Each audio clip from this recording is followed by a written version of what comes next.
And we're here with Scott McLaughlin. Scott, what is up? Not much, Evan. What's going on with you? Nothing much. This is your first time on Bruins Beat, I think, ever. I can't believe I was going through the thing. I was going through the list before recording, and I was like, I can't believe I've never had Scott on. But I this know is the just the it. last the last time we were doing videos together was when you were an intern and we were doing them post game up on level 9. Yes, I forgot about those. Yes, we were doing after the playoffs, after those playoff games, and Yeah, me, you, Matt Kalman. It was like the Hall of Fame crew right there. I mean, you couldn't beat that. But yeah, that it's funny that now that feels like years ago. I mean, it was years ago, but it feels even longer because of COVID. Like that was like I go back and look at videos of the playoffs and be like, oh my god, no one's in masks, and I'm like, wow, that was life for a little while. It was a fun time I that we know. had. That was the 2019 playoff run, and it was like really kind of the last normal playoff run we had. Obviously, 2020 get the bubble last year. Things start to get normal like as the playoffs are happening. Some teams get fans back, but yeah, crazy, crazy. Yeah, no, but so no, those are fun times. But yes, I can't believe I haven't had you on since then. But now here you go. Now you're on my platform, not on yours. It's like it's completely different. Yeah. And anyways, you are over at EEI, so you have written a lot of stuff. We'll get into your top 5 centers the Bruins should target later in today's episode. I want to start though with some recent-ish news. Tuukka Rask back on the injury shelf. He came down with a lower body injury right before the trip, or right after the Colorado game that got announced. Um, and Swayman has to come from Providence. People are like, oh my God, Swayman's coming back. Now, the question with Rask is obviously he's coming off hip surgery. He's had this issue. Seemed fine after the Philly game.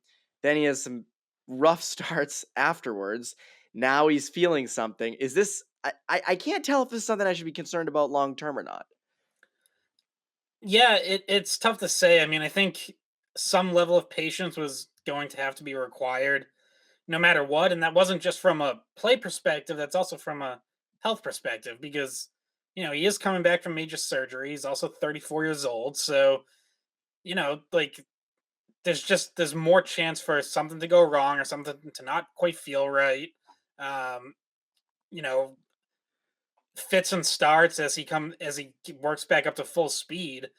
And yeah, he gets through 4 starts. They Sounds like they didn't think much of it. I mean, he went on the road trip and, obviously they didn't recall Swayman before then.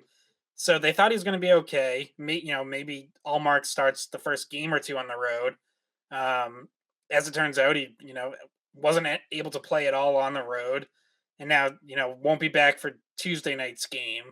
And then they get the All-Star break. So we'll see where it's at after Wood, you know, they're kind of making it sound like it's fairly minor, so you would assume he would be back after that. If he's not, then then it becomes a different discussion, and now Swayman's up for a while. It sounds like uh, you know we'll see Allmark or Swayman Tuesday, and then it's possible Swayman could be right back down after the All Star break, and all this excitement was for nothing. Or if it lingers with Rask, then yeah, then Swayman probably gets into a few games and has a chance to maybe you know push this a little bit and show that hey, I still belong here, and you're not sending me back down without a fight. Yeah, it's funny. I mean, if the Bruins lose all their games with Swayman and Olmark together, people are gonna be pretty pissed that they don't get to see the hug again. I mean, that would be ridiculous. I think that would be the worst part of this whole thing if people don't get to see the hug. But it's funny, you look at Rask and kind of him adjusting to the Boston net. Obviously, 4 games so far. Great against Philadelphia, his first game. Bad against Carolina. The whole team was bad in front of him, obviously, for that game. Then he got Winnipeg, where he was shaky to begin, but good down the stretch. And then Anaheim, where he was really, really shaky. Not great. And Cassidy said, and he's alluded to this, they're trying to get him, they're working him in. It's the end of January. By the time this releases, it's February. Isn't that wild to think that, like, we're recording January 31st? The way I made that sound made it sound like, we're releasing this like a month later. In reality, it's just a day. But it is, basically, it's February. You have February, March, April, and then you're starting to look at the playoffs. And I'm wondering in my own head if 3 months with his coming off surgery, with his rustiness already, if that's going to be enough time for him to actually acclimate with Ullmark there as well, with Swayman down in Providence. Like, I do wonder if there's a situation in which they get to April and they say he's not ready.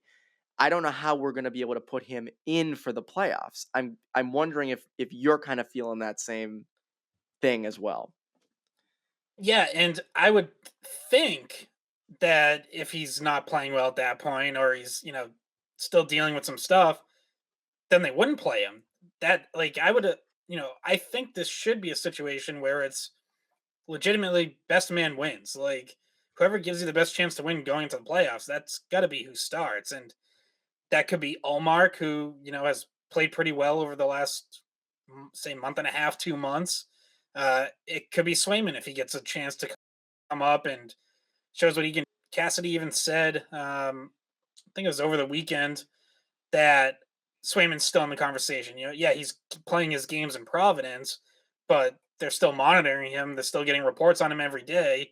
And, if the time comes where, hey, Rask and Ullmark or one or the other isn't getting it done and Swayman might be the best option we have, then, I think they would go to him. So, yeah, so there's time to figure it out. But to your point, not a ton. I mean, I think realistically, like by the time you get to April, you probably want to be starting to like get into a good rhythm there and rotation and really figuring out what your plan is. If Allmark's going to be your number one going into the playoffs, you want him to feel like that.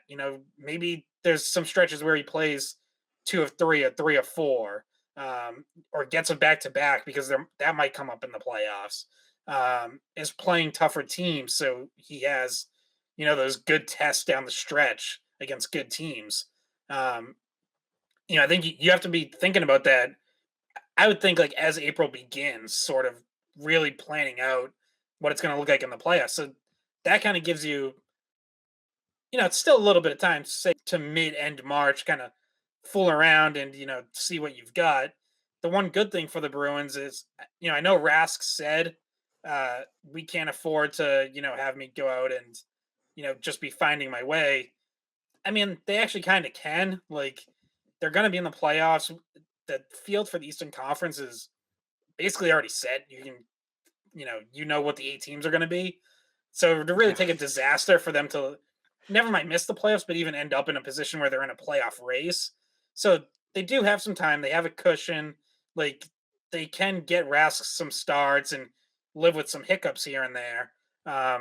But we know that Cassie has put that, you know, he said like 7 or 8 starts. All right, well, there's already been 4. So does that mean, when Rask comes back after the All Star break at some point, that's only 4 more starts, and now, now you're reassessing and you're able to judge him or whatever? Or now that there's been this little setback, now are there more games that you need? Like, they do have a little bit of time to play with it, but not, you can't screw around too long for sure.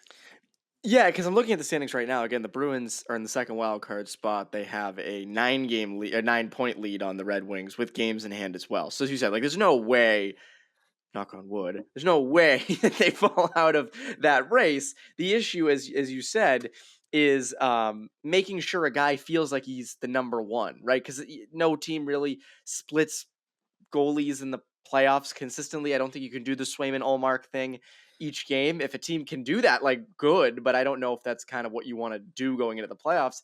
I think the bigger concern, as you said, is they need a guy to be the legit number one down the stretch and into the playoffs. Because again, you're probably facing either Florida, Tampa, Carolina. Like you're going to need A++ goaltending most likely to beat these teams because they're so good. And I don't foresee I mean, I guess maybe the Bruins could catch the Maple Leafs. That's always in the cards. But it doesn't feel like Florida and Tampa are going to be the ones that they catch. Maybe they face Toronto again. Or actually, no, they would. That would be. I don't think they can face Toronto again, which is unfortunate that we don't get to have that this year. But the big thing is, I do feel like Ullmark, though, has really kind of started to look like a starter, even though I know obviously he didn't look like one Sunday night. That was 3 straight games for him all on the road. He hadn't had that yet this year. It's kind of funny how Ullmark's starting to come around after everybody kind of wrote him off. Everyone's like, oh, what a terrible signing. And it's like, like free agent goalies take a couple months to adjust, and lo and behold, he's adjusting. Yeah, and Sunday was definitely a setback. Not that he was at fault on certainly not all of them, maybe not any of them, but you know, you would like to have your goalie bail you out on one or two of those. Um, which is the same thing with Rask. It's you know just about any goalie at the NHL level should be able to stop the shots that they're supposed to stop. To be a really good goalie, to be like that true number one that you're talking about, you've got to stop shots you're not supposed to stop. You've got to steal some. Rob some goals. And that's actually one area where I think Ullmark has not been great. Like if you look at like his save percentage on high danger chances, it's improved a little bit from a poor start, but it's still like below average in the NHL. And that doesn't mean he's a below average goalie. It just means in that one area he's not doing a ton to save, to take away great chances. Um, but it's also to your point about like needing a number one that you can ride and potentially steal games against a better, more talented team. That's also why it's worth giving Rask this shot and seeing what you have there because he's I know some Bruins fans will never want to admit this, but like he's the one goalie in this group that has done that, who has been a number one on a long playoff run. And like, whatever, if you want to say, oh well, game 6 against Chicago or game 7 against St. Louis and collapsed in both cases, fine, whatever, go with that. But like in both of those years, Rask was great pretty much start to finish in those playoff runs. So he's in one of them, was what 3 years ago. So he's at least been the number one for a long run like that. And that's why it's worth bringing him in because you have two other goalies who not only have not been a number one for a long playoff run, have not even played an NHL playoff game. So, yeah, you're excited about both of them. You like both of those goalies, but they haven't done it. Like, there's no guarantee they're going to be able to. So that's why you give Rask some leash and give him a chance to show whether or not he can get back to being the goalie he was in say 2019 2020. Yeah, and again, as even I mentioned, Olmark's been hot up until the Dallas game, and he solid against Arizona and such. Some of those shots that go through him, it's like, that's not what you want there. Like, and it's a weird thing because in the regular season you kind of look over that stuff, but once you get to May and June, it's weird saying that as the new playoff months, but when you get to those months, you can't have that. You really can't have that. So. And I am interested in Swayman. Again, I think that's another one. Like, I think it feels like a lot of his best games have come against worse opponents this year, which is fine, right? But, like, again, I don't know if you can be like, oh, well, he's automatically going to be so good in the playoffs. That's why he should be up here over. They should never have brought Rask back. And it's like, no, as you said, to your point, like, Rask is the only one that's actually done any of this. And you need that. Remember how good Rask was? Not and it's funny. Everyone brings up the 2013 playoffs and Game 6 and all that stuff, but you look back at that Pittsburgh series. Remember how what was it like He was incredible. It was like 78 of 81 shots, and he got them to sweep. I Yeah. think it was like a number like that. It was Yeah, it was wild. insane. It was like a 980 save percentage or something crazy.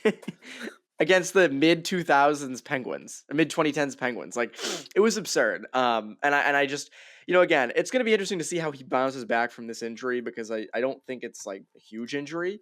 But I am interested to see what he kind of what he looks like afterwards, and if he can kind of, as he said, he's too deep in his net sometimes. He wasn't tracking pucks well, so we'll see.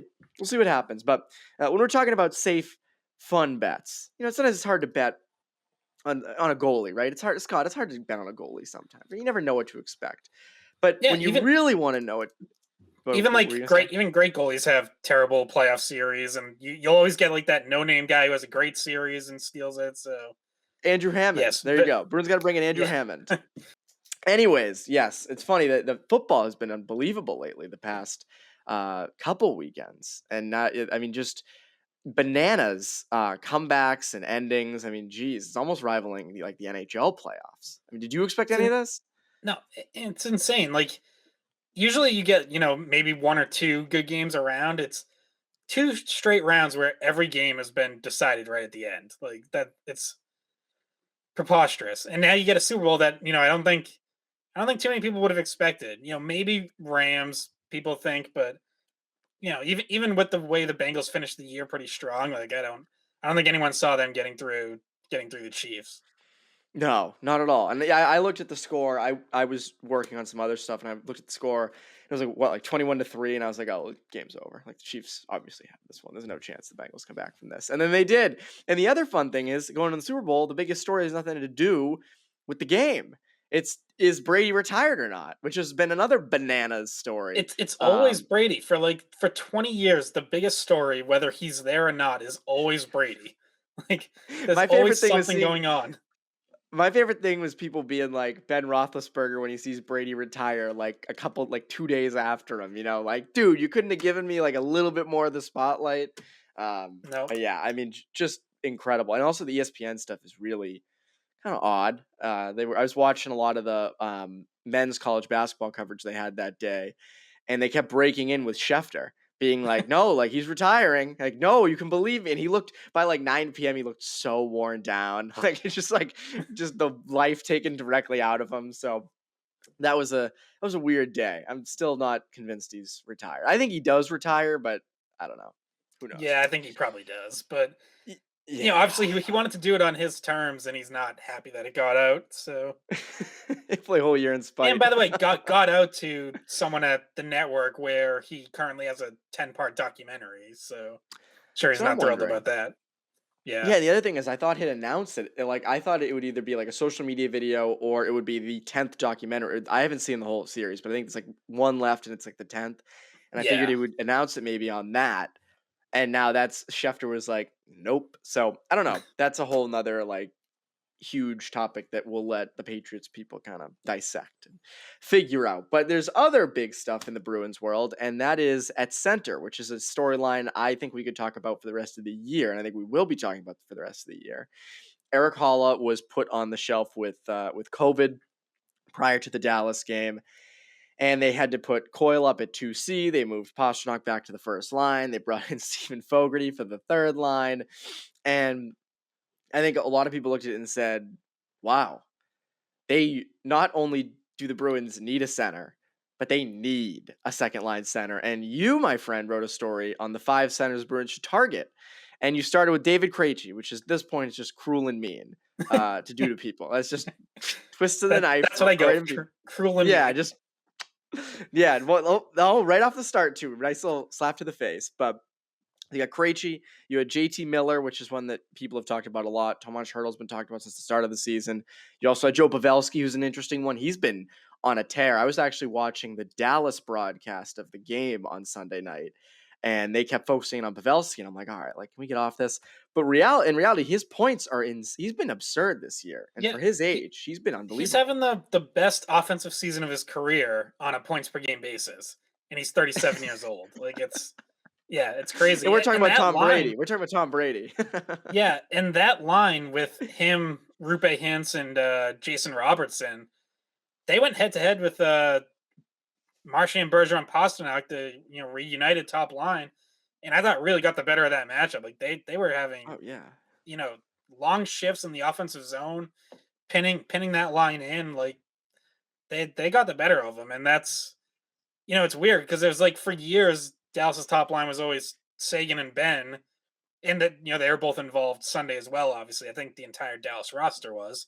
Um, but now it's like it's clear it's the Pavelski Hintz line that's their best line, and yeah, he's been great. I mean, he's playing more wings, so that would be I mentioned that in the article. Like that's one thing the Bruins would need to decide is like, do they view him as a full time center still? Because he kind of split time between center and wing last year, and this year has been almost exclusively right wing. Like he'll still take his fair share of faceoffs because he's still good on them, but once play gets going, he's really playing wing more than center. Yeah, he's an interesting one because again, I think it comes down to he's a guy who's experienced, he's battle tested, he's doing well. I can't remember Scott face-offs wise. He was always like in the middle of the road with face-offs, right? He was never like a really good one or a really bad face-off guy, if memory serves, right? Yeah, I feel like maybe above average. Yeah, I don't like know if he was somewhere ever in like that elite realm. elite. Yeah.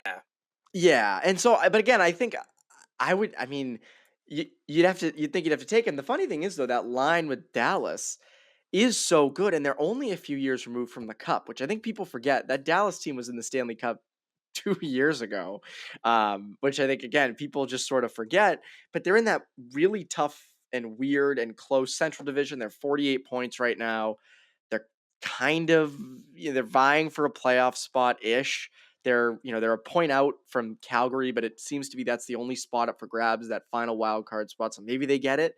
But they could also sell him. But the interesting one you have on your list is Claude Giroux, which everybody keeps going back to.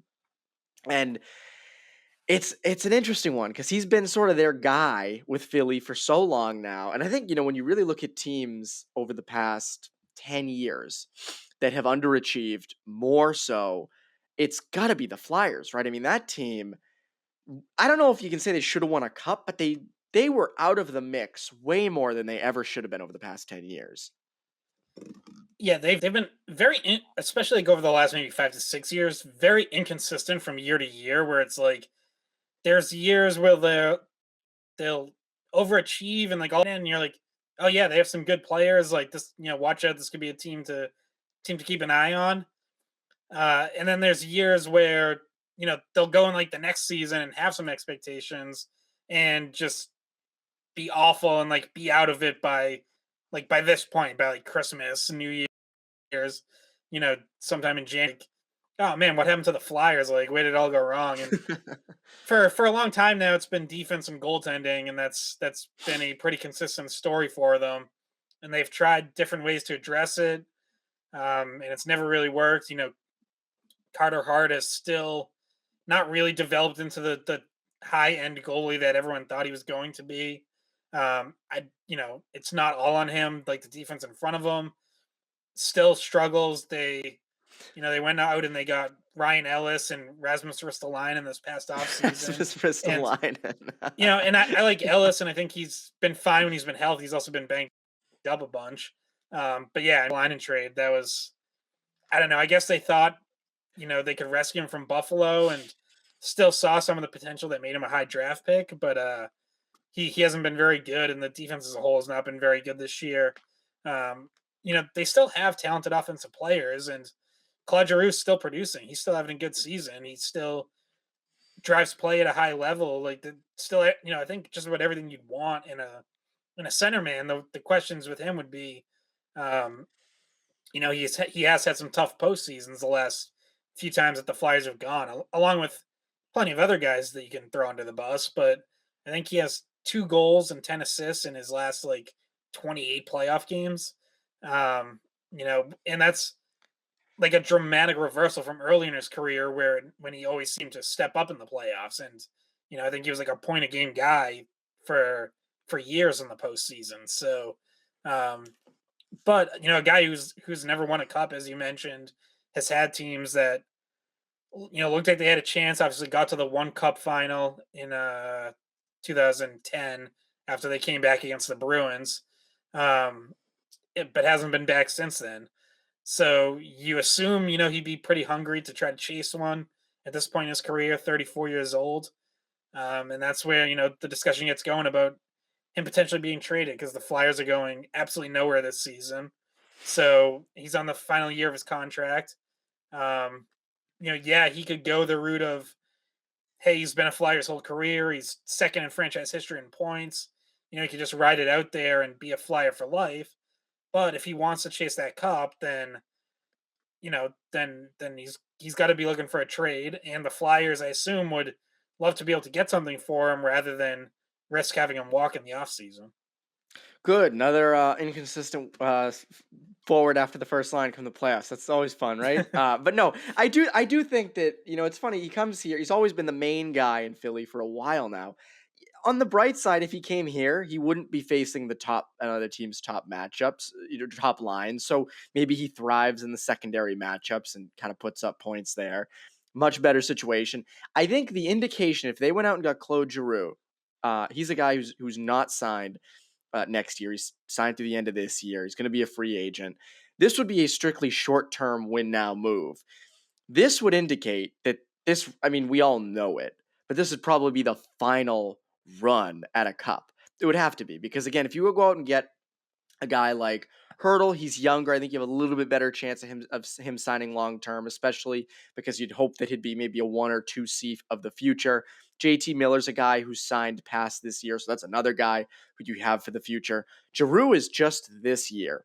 To me, Giroux shouldn't be the first, their primary target, but I do think that in this, I think if they did go for him, it would signal, hey, this is probably the final year of this. Like, there's no way, unless they could re-sign Giroux, if they could get Bergeron and Giroux to re-sign for like a year or two each. But again, hard to tell if that's the case either. So Giroux, if they went for Giroux, it would feel like we're putting all our chips to the middle of the table with this one. But I don't know. I mean, what would it take for that? Yeah, I don't know. I feel like because Giroux would probably be one of the better rentals, again, maybe not as appealing as a Hurdle, who's younger and, probably a more dynamic offensive player at this point, but I still think you're probably giving up at least one premium asset even to get Giroux. So I don't know if that's this year's first round pick. I if I'm the Bruins, I don't think I'm entertaining Lysell or Swayman, but maybe it's Mason Lohrei is the centerpiece. A player whose value is rising. Evan, as you know, is having a very good freshman year at Ohio State.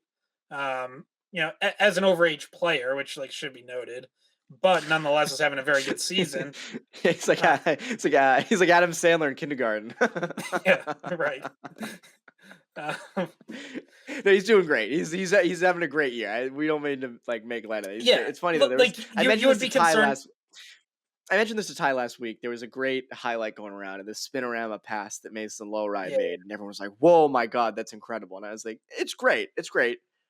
But it came against LIU. Like, yeah, you got to have a little sense of the awareness there for those moments. But it was great. It was great. And I personally, I would not look to trade Lowry, but that's who knows. yeah, but it always comes back to like, yeah, to get a good piece, to get a number two center, you're gonna have to give something up. Like that player's Yeah.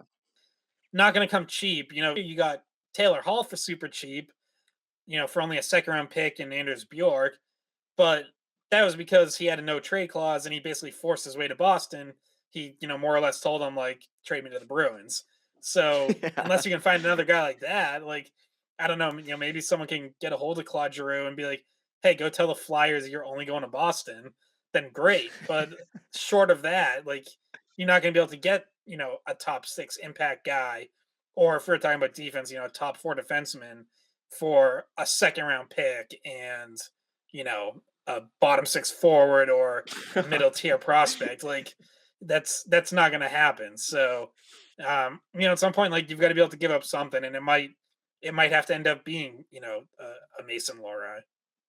You mentioned Lowry, and I wouldn't want to trade him just because I do think that that's one area where you're not deep. Is you're looking for that top four left shot defenseman of the future, and he seems like at least he's on the track to do that. Speaking of defensemen, though, I mean, do you think that a guy like Vakanainen, with his rising stock this year in the NHL, you think that could be something where maybe he's not the centerpiece, but he prevents you having to give up a low ride? Like instead, you might give up, the package you'd give up plus Vakanainen, and that saves you low ride. That could maybe even save you a first.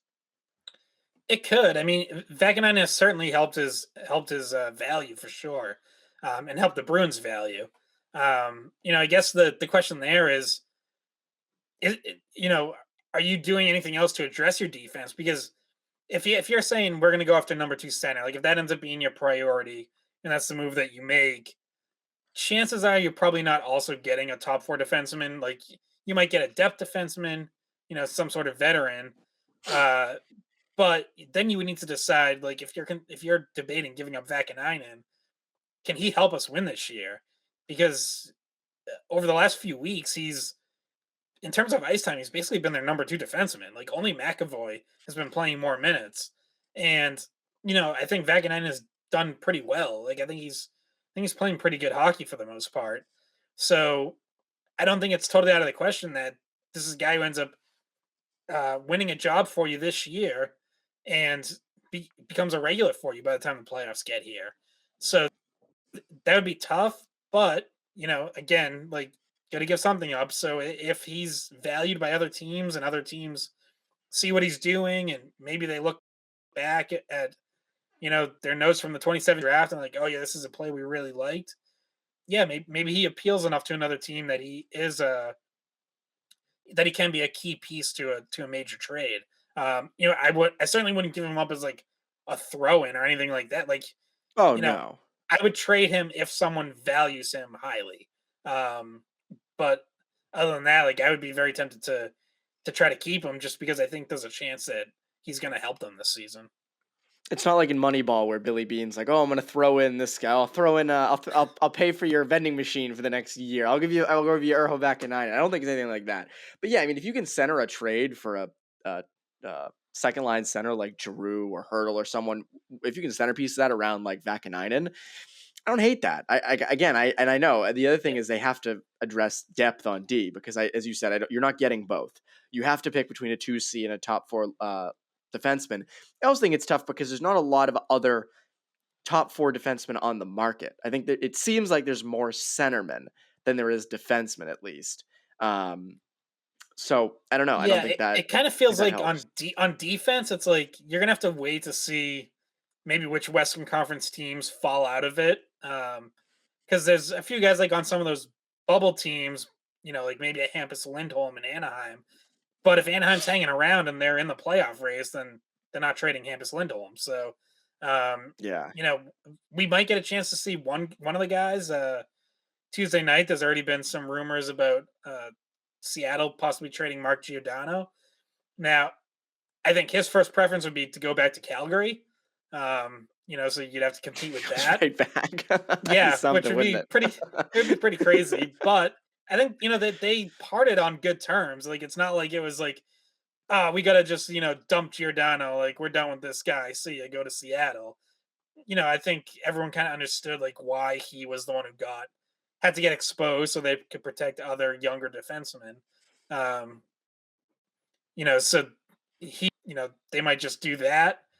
But if he's available to a wider market and he's open to going elsewhere, then that's one player who would be available in the sense that like Seattle's out of it. It doesn't look like they have much of a chance of making any sort of run. So, but to your point, there aren't a whole lot of those guys right now on teams that are really completely out of it.